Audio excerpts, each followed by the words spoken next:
सभापति जी, मसला ये है, उत्तर प्रदेश के पूर्वांचल और विशेषकर बनारस के आसपास, बनारस, जौनपुर, चंदौली, गाजीपुर, आजमगढ़, भदोही का ये इलाका, जहां पर पूरा का पूरा रैकेट चल रहा है नकली कफ सिरप का। और इस नकली कफ सिरप से मध्य प्रदेश, राजस्थान, बंगाल, देश के बाहर बांग्लादेश, साउथ अफ्रीका तक नेटवर्क ने नकली कफ सिरप की सप्लाई की और जिससे सैकड़ों बच्चे सभापति जी खत्म हो गए।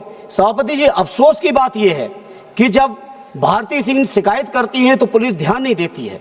वैसे तो उत्तर प्रदेश के अंदर जीरो टॉलरेंस, आपका बुलडोजर से लेके तमाम चीजें। सौदी सुन लीजिए, आप सौदी महिला हैं, आप बच्चों का दर्द समझ सकती हैं।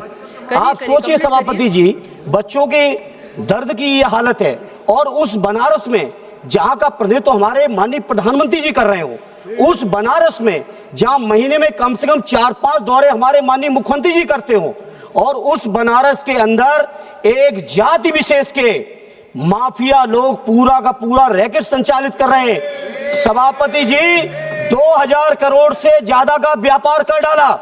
हमें आपत्ति रुपए पे नहीं, लेकिन मैं जानता हूं कि मासूमों की जब जान चली जाती है, सभापति आप महिला होने के नाते इस बात को समझ सकती है कि उस परिवार पे क्या बीतती होगी।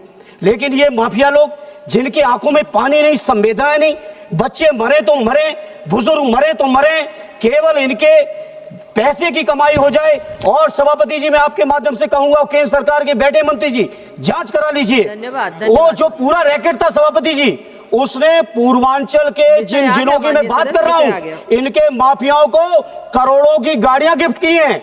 आप कहेंगे तो नाम सहित दे दूंगा।